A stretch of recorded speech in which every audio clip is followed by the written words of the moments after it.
My first ever job was working in a pub, but I was only 16. Fair. And I probably shouldn't have been working in the pub when I was 16. Whereabouts was that?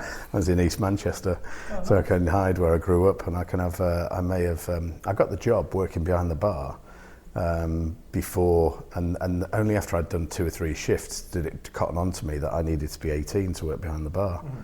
And then I realised that to get paid I had to give my national insurance number over, and I thought, well, I'm going to get caught out here because they're going to realise I'm 16. And anyway, I gave my national insurance number thinking, well, if I lose, a week's worth of wages or something like that, or I've done 2 or 3 shifts I was doing on Thursday night, Friday night, Saturday night.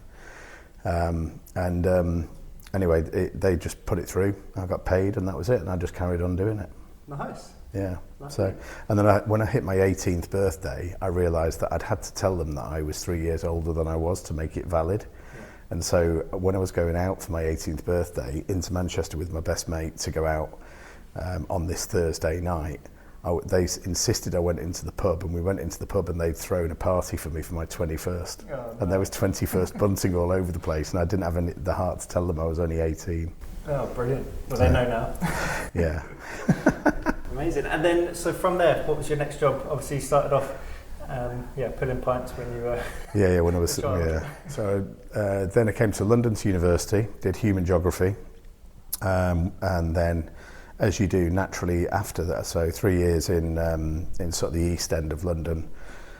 And then when that was over, thought, well, kind of need a job. And the first job then came. So you won't remember this, Tom, but The Guardian used to be a newspaper, and there used to be a very famous media job section in there. I have heard of it. And I've received a little brown envelope at my student house, and there was, my mum had cut out an ad from the newspaper saying you should apply to this company. So I sent my CV off to this company, partly because I was just thinking I need to be able to pay the rent because my student life is coming to an end, and I decided I definitely wanted to stay in London. That's where the streets are paved with gold, right? So I applied for this job, and it was with what is now Marcus Evans event and conference business, which was a much more, and it was called ICM Communications at the time. It was a conference business, and so at 21 years old or 22, I was then in a team selling delegate places for conferences such as credit enhancement techniques or exchange traded funds or things like that. We also did digital television events, and we did conferences in Ireland. So that was the first job I did when I was 21. Oh, amazing. So I think you're the first guest whose, first proper job has been straight into events. Yeah. So that was your... But weirdly, it was an accident. I stayed for about 2.5 years and did that.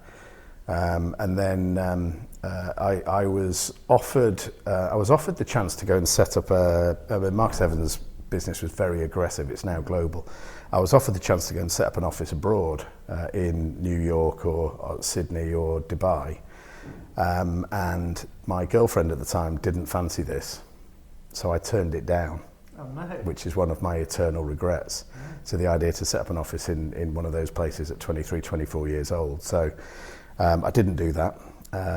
Needless to say, I'm not with that girlfriend now, 20 odd years later. And anyway, so that job kind of came to an end. I then started working in publishing, really. And so that's when I got into financial publishing, and I went to launch a brand called Your Money for a small publisher called Matching Hat Limited. And Your Money was a consumer magazine which became a website and pretty quickly afterwards, and that was offering financial advice, not advice, information. Advice is different, obviously.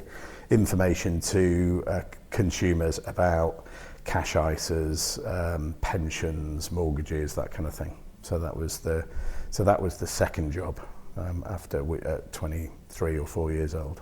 Amazing. So still sticking in events for both of those, and what was it about the events industry that hooked you in from the beginning? I think probably the thing that hooked me at the start probably was the thrill of closing a sale, if I'm honest. So I remember in that first job thinking that, because when you first go into these, the first shock of any first job was the fact that I had to go to that office for about 8 or 9 hours for 5 days a week. I remember doing in the very first job, doing the Monday, Tuesday, and thinking, oh my goodness, I've got to come back Wednesday, Thursday and Friday. But I very quickly built a pipeline, and then I remember getting to a point where we closed a bunch of deals. And then I remember waking up one morning, jumping out of bed thinking, I've got deals to close, I'm going to go to the office. And then I realised it was Saturday, and I was disappointed that it was Saturday. And then I kind of got over myself and realised I could enjoy myself on Saturday. But at that point, I realised work can be fun. Yeah, well, that's the dream. And where did that take you next after that one? I was ad manager for Your Money, and then kind of grew within that business, and I became a director of that business within about a couple of years, maybe. And we'd grown from, I think I was employee number 9. And we grew from 9 to maybe sort of 40 odd people. And then a company called Incisive Media came knocking on the door.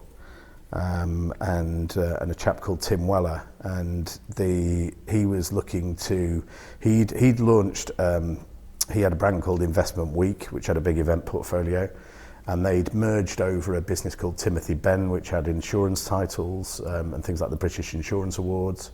And Post title there, so that was merged over in early in 2001, and then we were acquired in August 2001, and we were essentially we were mainly in the mortgage market at the time, and that was our real specialism. So whilst we had Your Money and Your Pension, but Your Mortgage was the main brand, and we had intermediary titles which were probably more event focused.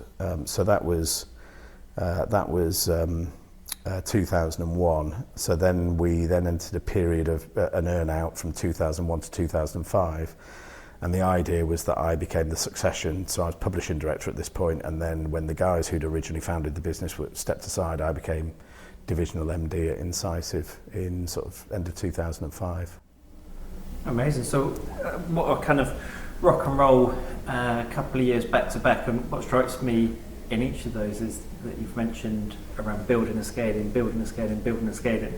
I guess, where did you get that confidence to tackle those bits at such an early age and early stage of your career? Because that in itself is an incredible achievement of building and scaling. Yeah, I think it was in that business really, because I was surrounded by entrepreneurs. So there was the guy who was kind of MD of that business was a very charismatic Sikh chap, Barrett, who became a business partner really, and so he was extremely commercial and entrepreneurial, and sort of knew that mortgage market in depth.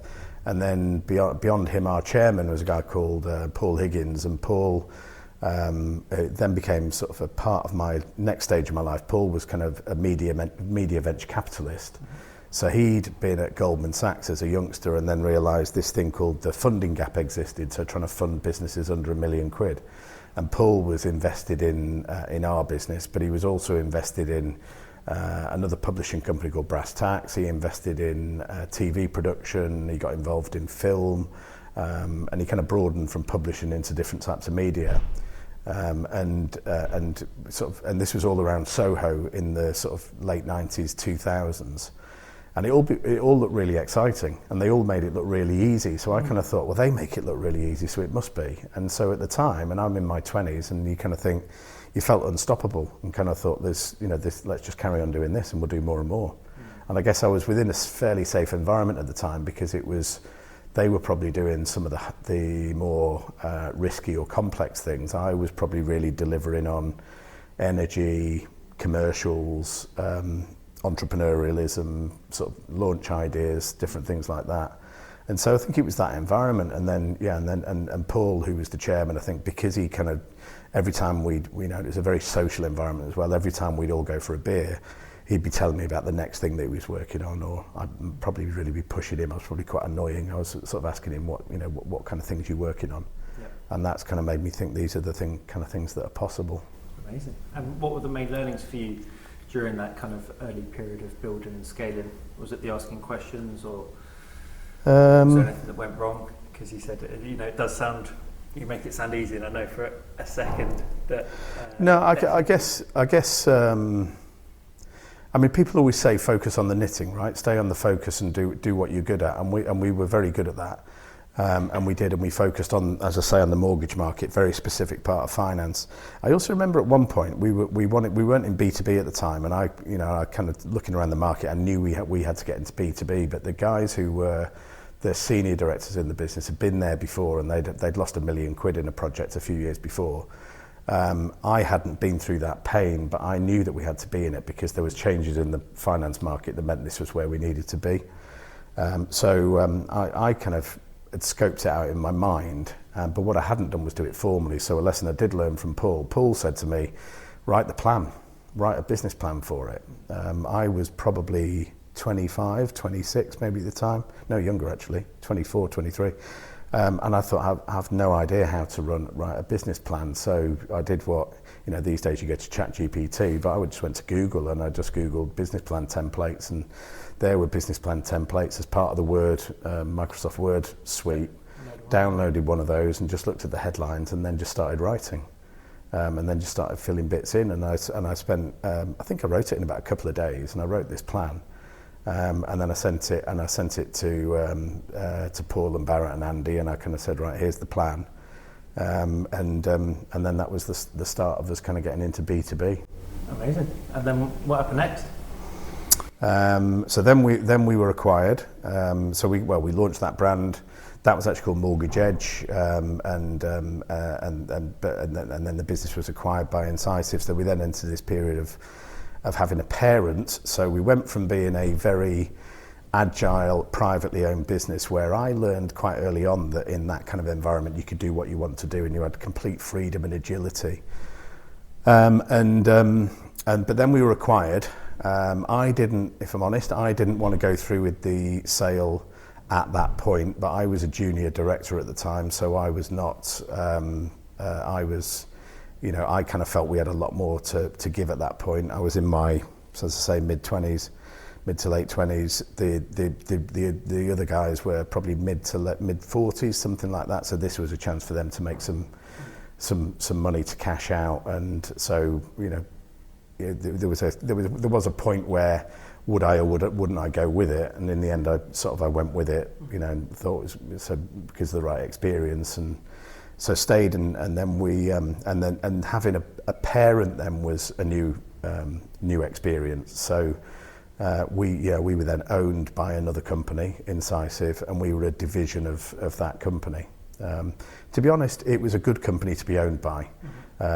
Tim, who ran it, was a brilliant media entrepreneur, much in the same way as Paul had been as well, but very focused on business media and financial and professional media. And so Tim kind of then became another sort of mentor, if you like, as somebody you can learn from. And I kind of guess I was quite lucky in a sense that because I was quite a senior person in the business he'd acquired, I got to spend a bit of time with him as well, and sort of then started to understand about how you might help contribute to running a bigger business than a smaller, privately owned business. Yep, incredible. And then from there? Then the earn-out ended at the end of 2005. The Barrett and Andy who'd founded it, Andy retired, Barrett kind of stepped up to sort of non-exec chairman, then I became divisional MD in 2005 when I was 32, I think, or 33. And looking back now, I'm not sure I really knew what I was doing, if I'm honest. But I think sometimes but then again, I've probably been a bit harsh on myself. But then that's maybe because later in life you realise that you might know a little bit more about what you're doing, although I'm not sure any of us fully are in control of that. I think what strikes me there, Luke, is by 33, you've achieved an entire career's worth of building, scaling, earn-outs and stuff. People don't normally even come across those bits until at much later stages. So, it sounds like an incredible journey so far.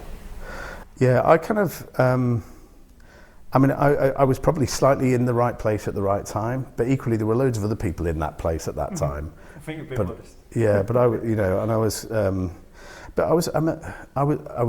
always been very eager to learn. I read and I want to know what's going on. I'm extremely curious, stroke probably nosy, and so I kind of and I've always been fascinated, and I'm I guess like most people who are entrepreneurial to a degree, competitive.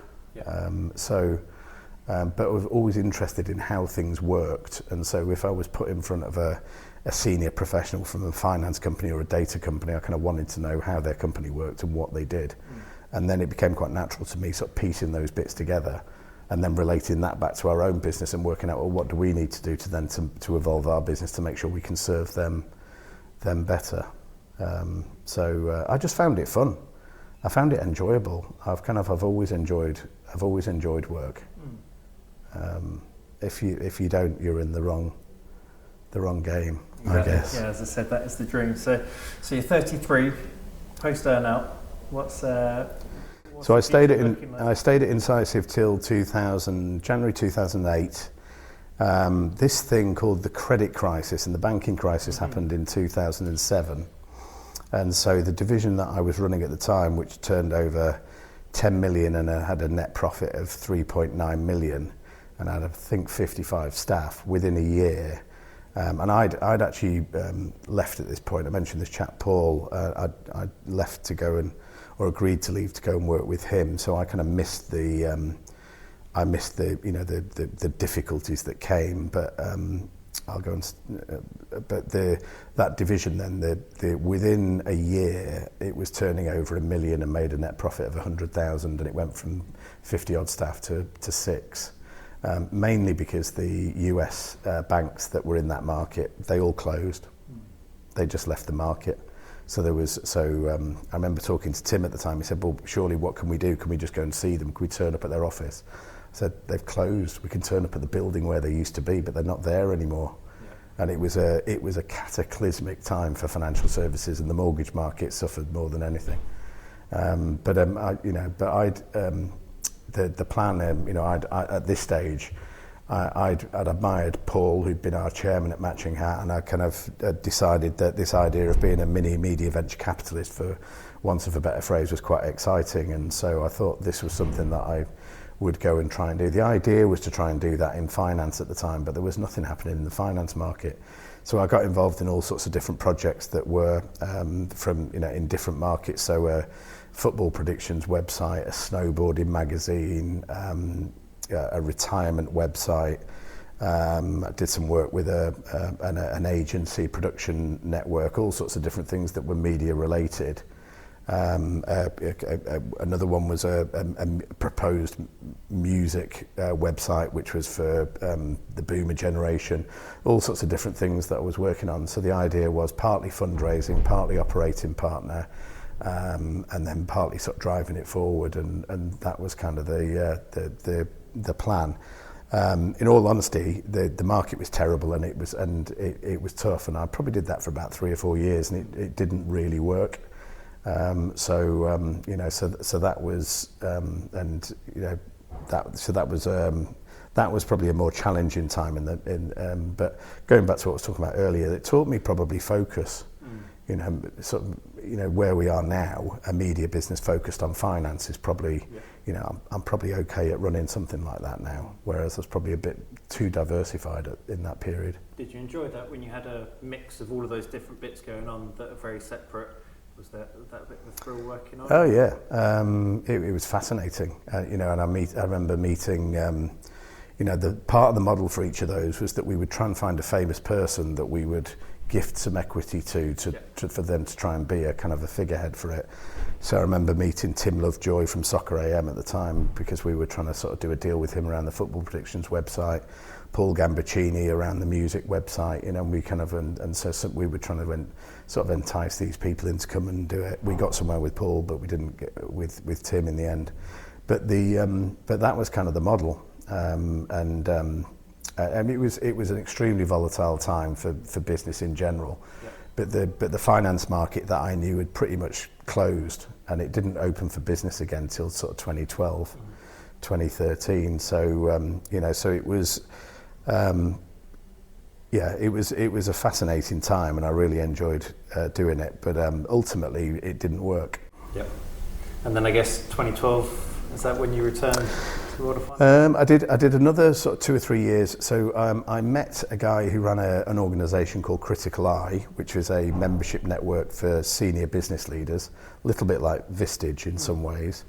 And I got introduced to him potentially as I think as a potential member of the network originally, and then he was looking for somebody to head the private equity part of the business, and so I actually went to do that with him. So I worked for that company for about 2.5 years, and what appealed on that, partly the network side of it with senior business execs, partly that it was a membership model and recurring revenue that I was interested in and I wanted to learn about it, and partly because it was in the private equity space. And so for a couple of years, 2.5 years, I met most people who worked in private equity middle market in London, in the UK. I was chairing breakfasts with chief execs and CFOs and chairmen of private equity owned businesses, and meeting investment banks and really sort of building the network out in that space all the time, while learning how membership models and recurring revenue worked, because where we'd been involved in publishing and events in other businesses, it seemed that that's the way the market was going. So that would have been probably 2012, 2013, 14, 15, something over that period. Nice. So, yeah. And then from there? Then Shard, so where we are now. Nice. So the business had been around, so my father-in-law and I, so Nick had been involved in a company called Wilmington for 20 years probably. But had retired from that business, and an ex-colleague of his, Doug Wright, we decided, well, you know, let's go and sort of do financial media again. Nick and Doug were always going to be sort of investing, non-execs was the plan, and I'd sort of be the sort of the exec role in it. We decided we didn't want to start from scratch.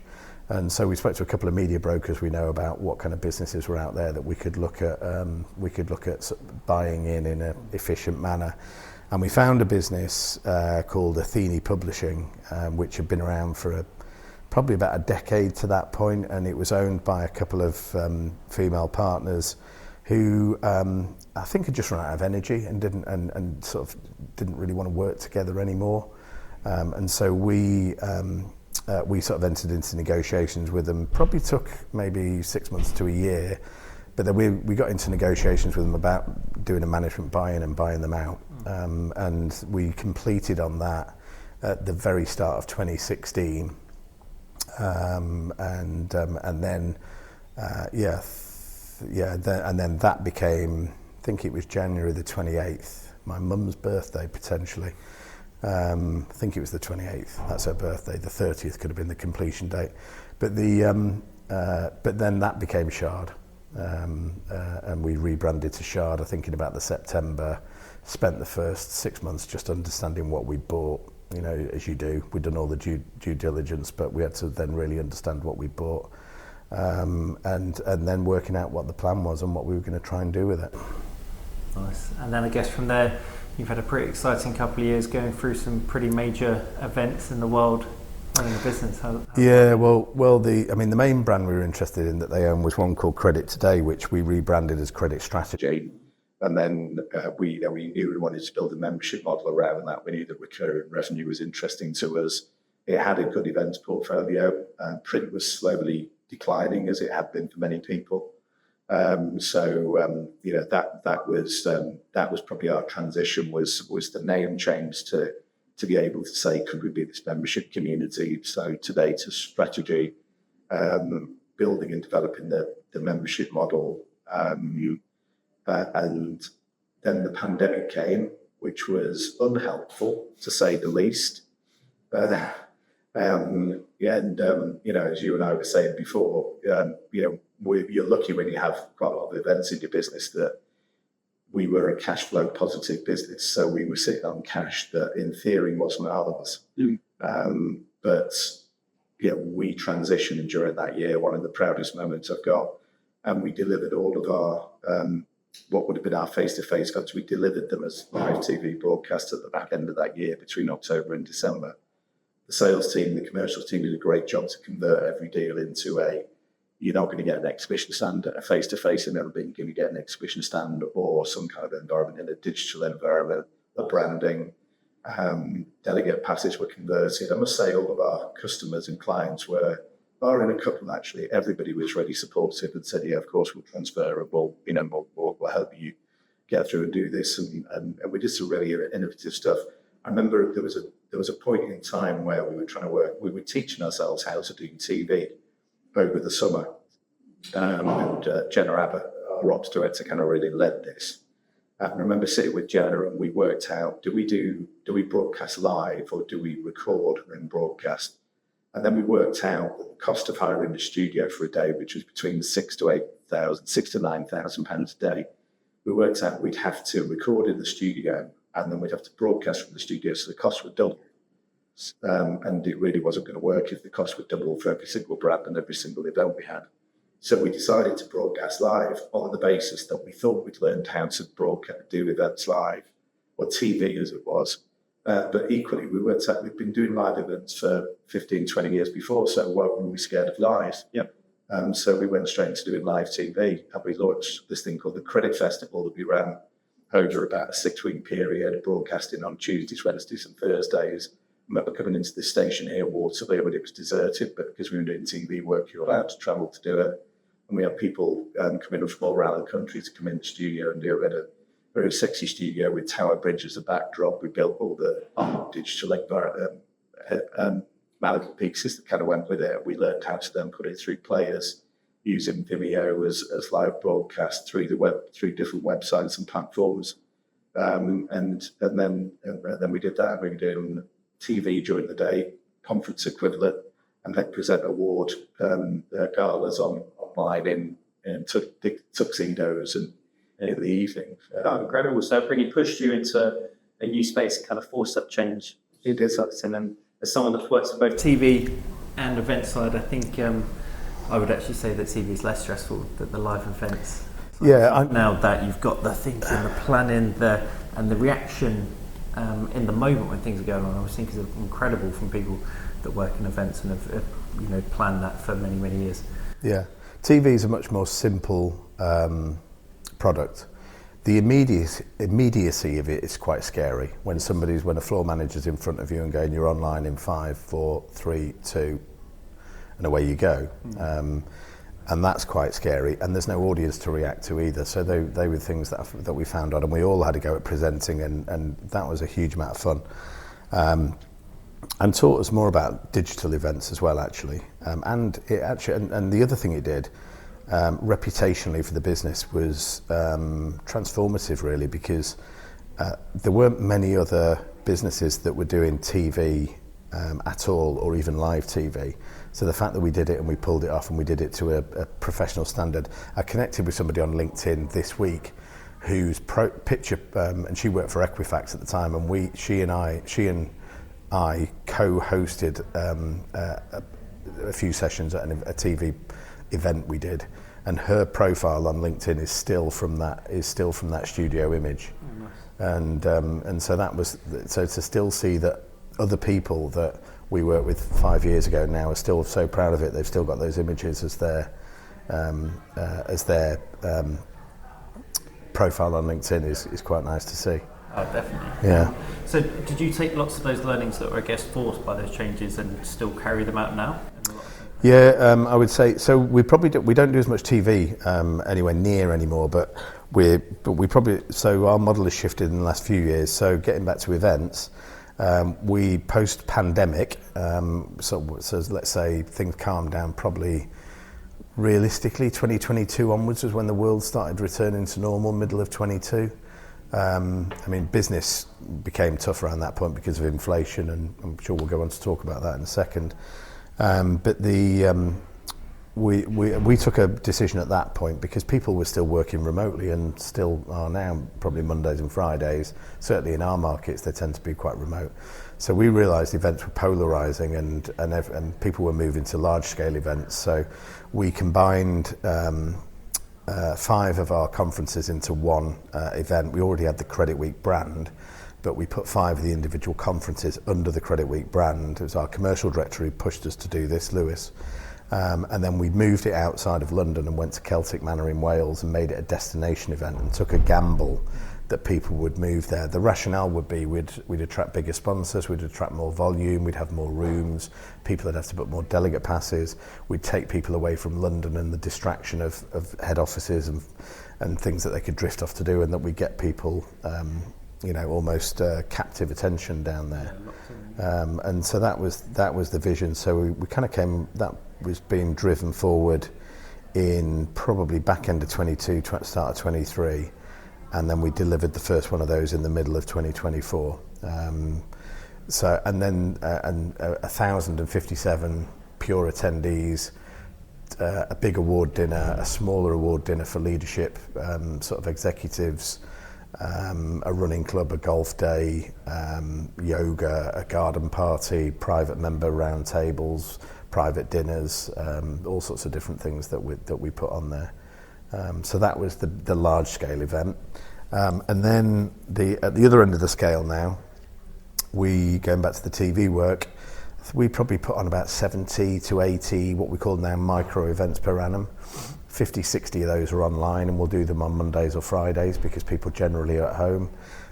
We'll still do 20-ish face-to-face micro events, which might be a breakfast, a dinner, a forum, a round table.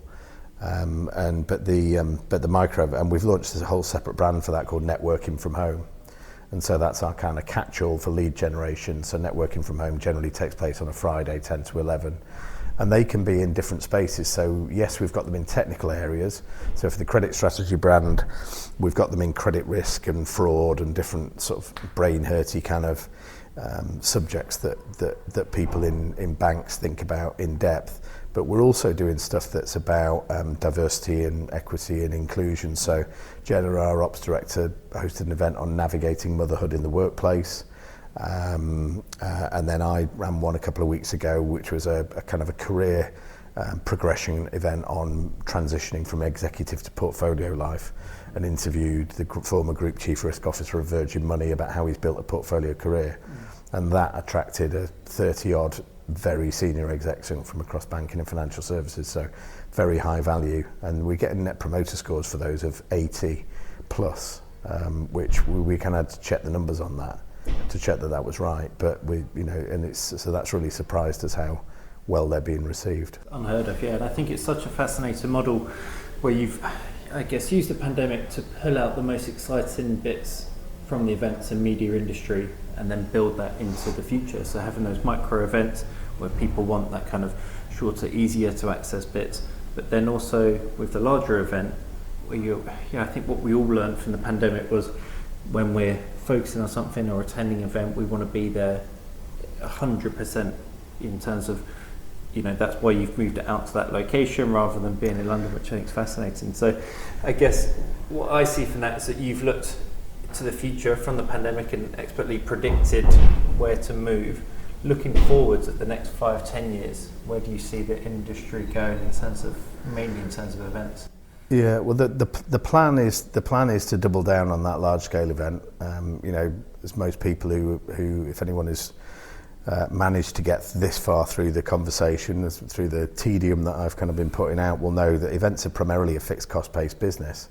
So if you can start adding revenue on top of a relatively fixed cost base, you can start creating quite a sexy margin. So the plan is to do that and to really start driving that.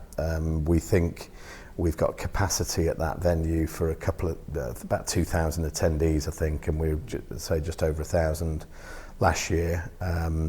So we've probably got this year and next year at that venue before we start creaking a little bit.